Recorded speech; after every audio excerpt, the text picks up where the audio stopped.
People only respected me when they thought I had money. That was the lesson life kept trying to teach me, and honestly, I hated it. 3 years ago, I was standing behind the counter of a tiny neighborhood bookstore, scanning used novels for minimum wage while customers rushed past me without making eye contact. Some smiled politely, most didn't even notice me. But I loved that little store. I loved the smell of old pages, the quiet afternoons, the elderly customers who came just to talk because they were lonely. The job wasn't glamorous, but it felt peaceful in a world that constantly demanded performance. Still, my family treated it like a public embarrassment, especially my older sister, Vanessa. Vanessa measured human value by cars, watches, and restaurant reservations. She married a real estate broker, lived in a massive glass house outside the city, and posted motivational quotes online as if success had made her wise. Every family gathering turned into a performance. "So," she'd ask loudly at dinner, pretending innocence, "still working at the little bookstore?" I'd smile tightly. "Yes." She'd exchange looks with her husband, Tyler. "That's cute," he'd say. Cute. I was 28 years old, paying my own rent, working honestly, and somehow my life was reduced to one word: cute. At first, I tried to ignore it, but little comments slowly become heavy when you hear them for years. My parents weren't much better. "You're smart," my mother often sighed. "You're wasting your potential." My father once told me, "No serious man wants a woman without ambition." That one stayed with me for months. What none of them understood was that the bookstore was never my real income, because the bookstore was never my real income, and that secret changed everything. But before that happened, there was one night I'll never forget.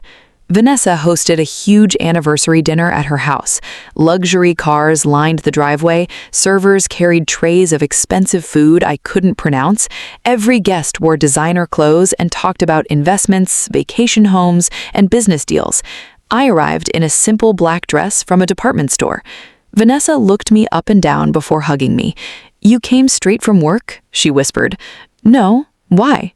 "Oh," she smiled. "You just look tired." I felt my stomach tighten. Inside the dining room, people talked over me constantly. Whenever someone asked what I did, the energy shifted the second I answered. "A bookstore?" one woman repeated. "Wow, that still exists?" Everyone laughed softly. I laughed too. That's the strange thing about humiliation. Sometimes you join it just to survive it. Later that night, I walked onto the balcony to breathe. The city lights blurred beneath my tears. Then I heard voices inside. Vanessa, Tyler, and my parents. "She has no direction," Vanessa said casually. "Honestly, I think she's just afraid to compete." My mother sighed. "We worry about her future." Tyler laughed quietly. "At least she's harmless." Harmless. Like I was small, forgettable, like my entire existence was something people tolerated politely. But what they didn't know that night was that the small bookstore girl they mocked had been quietly building something none of them ever imagined, and very soon they were all going to find out. I didn't become successful overnight. That's the part people never see. 5 years ago, while working at the bookstore during the day, I started writing romance and mystery stories online at night. At first, nobody read them, except a few strangers who left encouraging comments. But I kept going.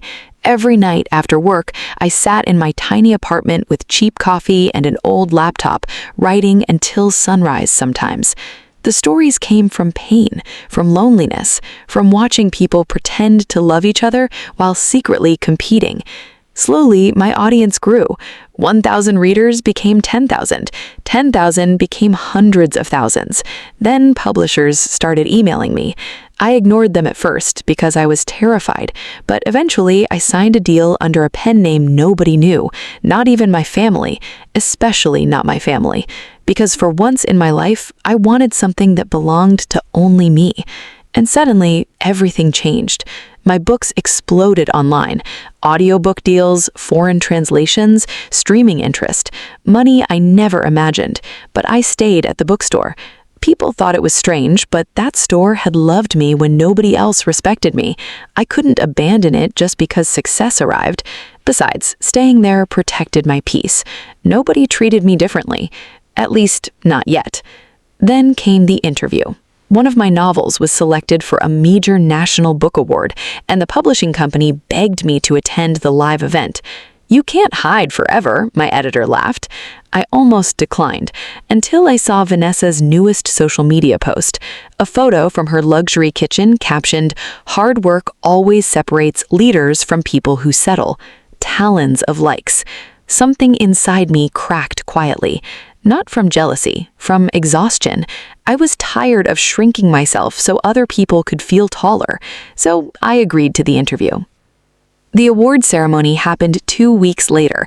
I wore a deep blue gown and walked onto a stage brighter than anything I had ever seen. Cameras flashed everywhere. My hands trembled as the host smiled at me. "So," he said warmly, "millions of readers want to know the woman behind these best-selling novels." Millions. Even hearing the word felt unreal. The interview aired nationally that night, and my family watched every second. Vanessa called me 37 times before midnight. I didn't answer. Then my mother texted, "Why didn't you tell us?" I stared at the message for a long time. Because suddenly they cared. Suddenly my little bookstore job wasn't embarrassing anymore. The next morning, my father showed up at the bookstore unexpectedly. Customers recognized me from television and whispered excitedly while he stood there smiling proudly like he had built my success himself. "You made us look foolish," he said softly. I almost laughed. "No," I replied calmly, "you did that yourselves."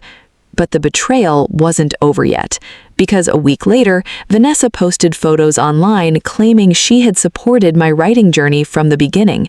Supported me? She barely respected my existence. Then she contacted reporters trying to arrange interviews about growing up beside a famous author. That hurt more than the insults ever did, because they didn't just ignore me when I was small, they wanted ownership once I became valuable, and that was the moment I stopped feeling guilty for protecting my peace. A month later, my publisher organized a massive celebration party for the release of my newest book. Media, influencers, journalists, everyone was there, and somehow Vanessa managed to get invited. Of course she did. She arrived wearing a glittering silver dress and the confident smile she always used when cameras appeared nearby. The second reporters noticed her, she slipped into performance mode. "My sister and I have always been incredibly close," she said dramatically. I stood across the room listening quietly. Then came the sentence that changed everything. "I always knew she would succeed," Vanessa continued. "I pushed her to believe in herself." That lie hit me differently, because I remembered every humiliating dinner, every mocking comment, every moment they treated me like I was less than you. And suddenly I realized something important. Silence protects people who hurt you. So for the first time publicly, I told the truth. During my speech later that night, I stood beneath soft golden lights holding the microphone with shaking hands. "I want to thank the people who supported me," I began. Vanessa smiled instantly, but then I continued. "And, strangely, I also want to thank the people who doubted me." The room grew quiet. Because sometimes rejection becomes fuel. Sometimes being underestimated becomes freedom. Vanessa's smile faded. I looked directly toward her. There were years when people mocked my small job, without realizing I was secretly building the life they said I'd never have. No shouting, no cruelty, just truth. And somehow, truth always lands heavier. The room stayed silent for a moment, before applause slowly filled the space. Real applause, not polite, not fake. After the event, Vanessa cornered me backstage. "You embarrassed me," she whispered angrily. I looked at her calmly. "You embarrassed yourself every time you treated me like I was less than you." For once, she had nothing to say. That was the last serious conversation we ever had. Distance entered our relationship after that. Not dramatic distance, quiet distance.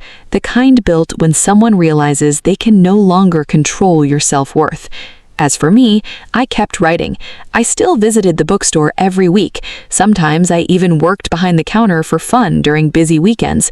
And honestly, those became my happiest moments. because success means very little if you lose yourself trying to prove something to people who never planned to understand you. The biggest lesson I learned wasn't about revenge, it was about value. People will judge your chapter 1 while secretly struggling in their chapter 20. They will laugh at small beginnings because they cannot imagine hidden potential. But growth does not need applause to exist. Some of the strongest things in life grow quietly until the world suddenly notices them all at once.